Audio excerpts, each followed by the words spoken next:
৮ রাত ১টা। বাইরে বেশ ঝড় তুফান হচ্ছে। তীব্র বাতাসের শোঁ শোঁ শব্দ মনে ভয় ঢুকিয়ে দেয়। ধুম ধুম বাজ পড়ছে। মনে হচ্ছে সারা শহর আজ ধ্বংস হয়ে যাবে। আমি দরজা জানালা বন্ধ করে কুণ্ডুলি পাকিয়ে বিছানায় শুয়ে আছি। আজ বাসায় কেউ নেই, আমি একা। ঘুমাতে চেষ্টা করছি, কিন্তু কিছুতেই ঘুম আসছে না। এমন সময় শুনতে পেলাম দরজায় কে যেন নক করছে। এতে রাতে কে এলো, তাও এই ঝড় তুফানের রাতে? আমি বিরক্ত হয়ে বললাম, কে? কোনো সারা শব্দ পেলাম না, কিন্তু আবার দরজায় খটখট শব্দ। মেজাজ খুব খারাপ হলো। দরজা খুলে আমি প্রচণ্ড অবাক।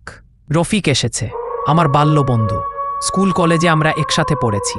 রফিককে দেখে আমি সীমাহীন ভয় পেলাম। আমার মাথা কাজ করছে না। সমস্যা হলো, রফিক আজ থেকে ৩ বছর আগে সড়ক দুর্ঘটনায় মারা গেছে। এক লোক খুব বিরক্ত, তার খুব শখ ভূত দেখবে। সারা রাত কবরস্থান, বনে জঙ্গলে ঘুরেও সে ভূতের দেখা পায়নি। এই নিয়ে তার দুঃখর শেষ নেই। সে চায় ভূত দেখে এমন ভয় পাবে যে ভয়ের চোটে কাঁপতে কাঁপতে তার জ্বর এসে যাবে, কলিজা কেঁপে উঠবে। যাই হোক, ভূতের দেখা না পেয়ে সেই লোক ভূতের বই আর ভূতের মুভি দেখা শুরু করলো। ভূতের বই এবং মুভি দেখে তার মেজাজ আরও খারাপ হয়ে যায়। প্রচণ্ড ভূতের বই আর মুভি দেখে তার হাসি পায়।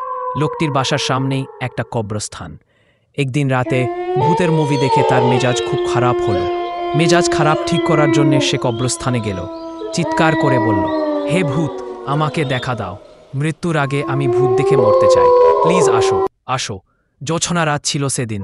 হঠাৎ বিশাল এক খণ্ড মেঘ এসে চাঁদটা ঢেকে দিল। চারপাশ মুহূর্তের মধ্যে অন্ধকার হয়ে গেল। হঠাৎ চারিদিকে খুব বাতাস বইতে শুরু করল। গাছের আড়ালে লোকটা হয়তো কিছু একটা দেখেছে। তারপর লোকটার মৃত্যু হয়। ৩ বাসায় কেউ নেই, বউ বাচ্চা সব বেড়াতে গেছে। আমি চাকরির খাতিতে যেতে পারিনি, বউ রান্না করে রেখে গেছে। আমি ফ্রিজ থেকে খাবার গরম করে খেয়ে নিই। রাত 11টা বেজে গেছে। কম্পিউটারে মেইল চেক করে ঘুমাতে গেলাম। আমার ঘুমের কোনো সমস্যা নাই। মুহূর্তের মধ্যে গভীর ঘুমে তলিয়ে গেলাম। হঠাৎ তীব্র বেলি ফুলের ঘ্রাণে ঘুম ভেঙে গেল। কয়টা বাজে জানি না, তবে আনুমানিক রাত ৩টা হবে হয়তো। মনে হচ্ছে ঘরে কেউ একজন আছে, সে হাঁটছে। তার হাতের কাঁচের চুরির শব্দ পাচ্ছি। মেয়েটা হয়তো চুলে বেলি ফুলের মালা পরেছে। আমি যে লাইট জ্বালিয়ে দেখব ঘটনা কি, সেই সাহস পাচ্ছি না। ভয়ে আমার হাত পা কাঁপছে। আমি বালিশ দিয়ে মাথা ঢেকে রেখেছি, কিন্তু খুব বুঝতে পারলাম মেয়েটা আমার মাথার কাছে বসছে। আমার মাথার উপর থেকে বালিশটা সরিয়ে দিল। মেয়েটা এক আকাশ ভালোবাসা নিয়ে আমার মাথায় হাত রাখল। স্পর্শে বুঝলাম মেয়েটা ভালোবাসা নিয়ে মাথায় হাত রেখেছে। আমি গভীর ঘুমের ভাব ধরে মটকা মেরে আছি। খুব ভোরে ঘুম ভাঙল। মনে মনে ভাবছি রাতের স্বপ্নটা বেশ সুন্দর ছিল। ঘরে কেউ নেই, অথচ বেলি ফুলের গন্ধ ঠিকই আছে। বেলি ফুলের গন্ধটা আমার ভীষণ প্রিয়। বিছানা থেকে নামার সময় দেখি আমার বালিশের পাশে 2টা বেলি ফুলের মালা পড়ে আছে।